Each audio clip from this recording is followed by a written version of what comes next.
everybody, and welcome back to Tales of Wanderlust. I'm Cass, this is Jasper.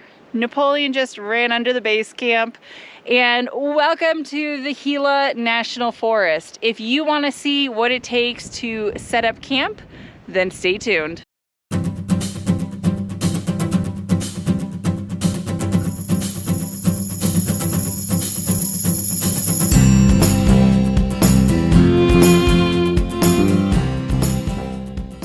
Jasper's not good with off-leash dogs. He's actually not good with strange dogs at all. Off-leash dogs is what he's really absolutely afraid of. So while I was sitting here just getting the battery in my camera, a car pulled up and a woman took her off-leash dog down this trail right here, which, if this is a known local trail because she's got a New Mexico license plate, then that means during the week there could be a good amount of people and off-leash dogs coming through here. So we don't want that. That is going to get rid of us using this site. So the road going up looks pretty rough, but I'm gonna take Jasper. We're gonna go walk up it. I am watching this lady's footsteps though to see if the trail veers to the right, goes straight, or goes to the left. So we're gonna see where they go and then kind of go from there. Veers to the left. All right, so I'm gonna get Jasper on his leash. We're gonna walk up this road and see what we can find. Today's video is sponsored by Waggle Pet Monitor. So when I am out running errands and I have to leave Jasper and Napoleon behind, it connects directly to the Verizon cell network, so there's no Wi-Fi needed. And I get real-time alerts on my phone if it goes above or below the preset temperature that I have selected. The red for too hot or the blue for too cold, and the green is just right. So if you're interested in trying it out, check out the link below to check out their monthly subscription options, and our code TALES50 will give you 50% off the monitor. I'm taking a pee break. It's been a 4-hour drive. One more thing to keep in mind is that I run off solar power. So sometimes you find nice sites, but they are in the shade, and I can't have that. I need good sun so I can get enough solar to run everything. So the spot I'm sitting right now has a ton of sun, but there is a camper nearby.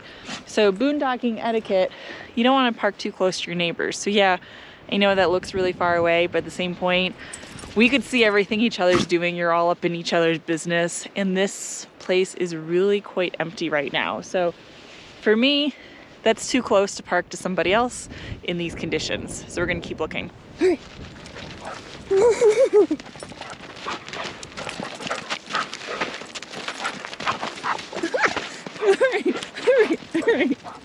All right, let's walk up this road.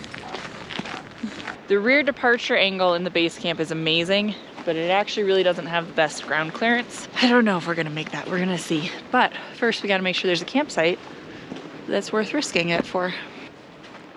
Fire pit. This is a dead end. It's also a nice flat spot for a camper, but so the sun is behind me. We actually got okay solar on the roof. The deployables could go there. It's private because nobody else can go around me, so Jasper could sit outside during the day. And there's a fire pit, so when you're boondocking, you don't want to drive over land and like make your own tracks. You really want to stay on designated areas. So the fire pit's are a really good way to tell that, yeah, it's a designated site.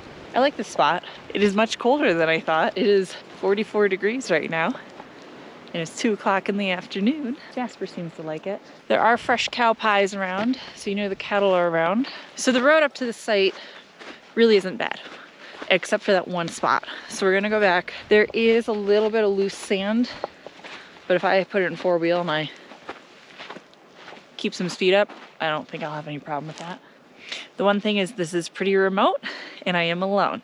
I do have cell signal, so I can work tomorrow. I do have ways to call for help, but if you call a tow truck, they're not going to be here very quickly, if at all. So if you're boondocking doing this kind of stuff, don't do anything too crazy. It's my best advice. Take baby steps as to what you're comfortable with, especially if you're alone, because you don't want to get yourself stuck in a situation where you got to call for help or you can't get help or who knows. So that's why I always walk the sites, and I make sure that I'm comfortable driving them before I start actually bringing the trailer up. This is where I'm worried because Jasper, can you demonstrate? Can you go down there? Hey, come here. so you can see how deep that is.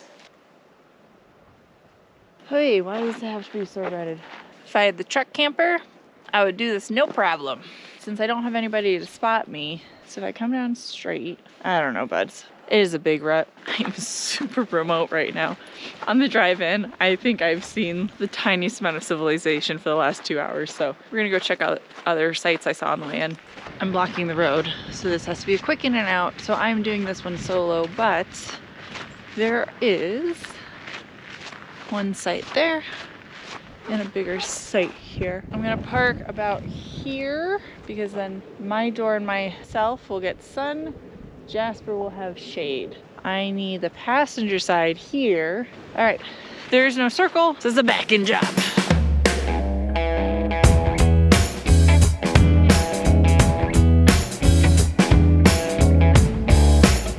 It looks like I'm gonna come all the way up here to this other campsite, swing the trailer into there, and back up. And then I can pull my camper straight through.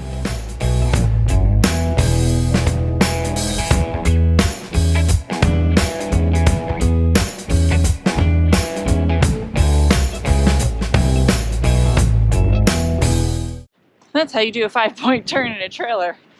Whee! We made it. All right, now we got a clear shot here into the campsite. I want to be in the sun. I want to be right here. X marks the spot.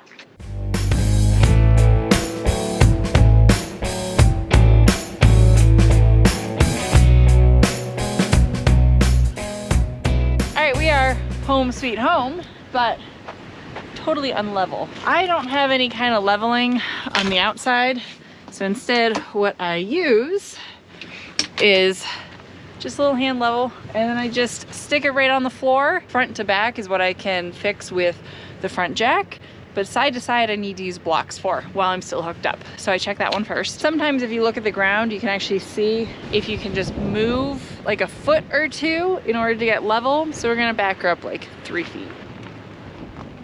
We may be even more off kilter now. It's slightly off level still side to side, but it's pretty darn close. And the side my head is on is higher. So I'm good where it is. I'm not gonna get out blocks. I'm just gonna leave it. Process for setting up camp. 1, chalk the tires. Always chalk the tires first. I was trying to show my friend how to do this when she was actually with me. Totally forgot to chalk the tires. Unhooked it from the truck, and let's just say it started to roll. Not a fun moment. So always chalk the tires first. Then we're gonna go up front, we're gonna unhitch, we're gonna remove the truck.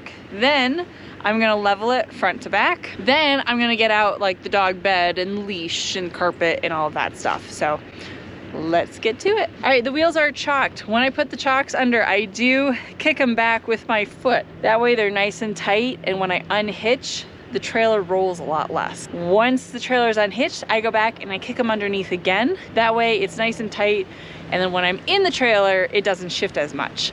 I do know some people that take a rubber mallet, but that's one more thing I would have to carry, so I just use my heel and I do it that way. Unhitching is just the absolute opposite of hitching up, so I do have a video with details on that, but you just undo everything. Now that the ball is clear, I'm gonna pull the truck forward. We're gonna get this thing level front to back. The other thing I always do is I take one more look at it and I make sure nothing is hooked up, just in case I forgot something. But everything is unhooked, we're clear, we're good to go. And now my third double check is when I put the truck in drive, I inch forward. Trailer didn't come along, so we are definitely unhitched. I am so ready to make dinner. All right, let's go finish. Next thing is I am going to put my hitch lock on. Now while I'm up front is to turn on the propane. Now with the propane there are 2 tanks, and there is a switch valve. I don't know the technical terms. It aims towards one tank. When that tank runs out, it automatically switches to the second tank. What I do is always leave it pointed towards the passenger side tank, and then when it shows red, I know that tank is empty and I'm running off my second tank. So at my 50% propane is when I know I should be filling up. It's green right now, got plenty of propane, which is good. I'm gonna need the heat. It is gonna be 22 degrees tonight. Brr, it's not at all level still. And we go higher. Nope. Ha! We're in between the lines. I do like to have the bubble a little bit more on that side, meaning the back is a little bit higher, because then when I sleep, my head is a little bit elevated, and I like that. So we are perfect where we are. Now, the nice part of getting to a new boondocking spot is my counters are completely cleared. So I do take the time to clean them before I start putting everything back, and it's one of the ways that I keep the RV clean. All right, stabilizer jacks are down. If you don't have one of these cool drill bits and a drill, you should. This thing makes everything so much easier because the Airstream comes with a manual one, which is a pain. So, RV, on the outside is set. I'm going to get Napoleon out of the truck, put him inside so he can hang out and not be in the truck anymore. And then I'm gonna get the mat and everything set up out here.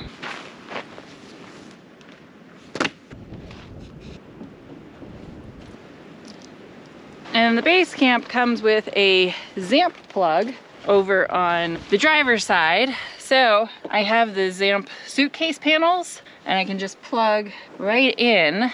Now the thing about this plug is it goes straight to the battery. It does not go to your solar controller. So these suitcase panels have to have their own solar controller. I never tried this with the stock electrical system, so I really don't know how it works with that, but I have a fully upgraded electrical system in here. So I have 2 Battle-Born lithium batteries, I've got all Victron components, and my Victron solar controller does not fight with the Zamp solar controller on the panels, so I do get the benefit of the rooftop and the deployables.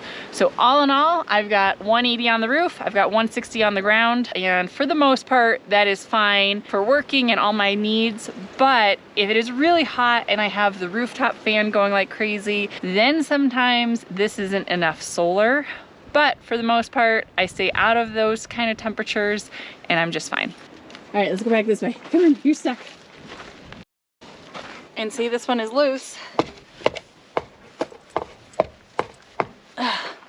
Not loose anymore. Hey, where you going? Don't go too far. All right, got a nice view of Jasper's behind. Yeah, why don't we turn around, huh? I'm gonna go get the inside set. Jasper really wants his toys from in there. So that's it, that's all it takes to set up the camp. It usually takes me about 15-20 minutes when I'm moving and I'm not thinking about recording. It really doesn't take too long to set up. But if you have any questions on setting up camp, feel free to let me know. Napoleon is off to the races, but I won't let him go too far because of coyotes. Thanks for watching, everybody. We'll see you next time.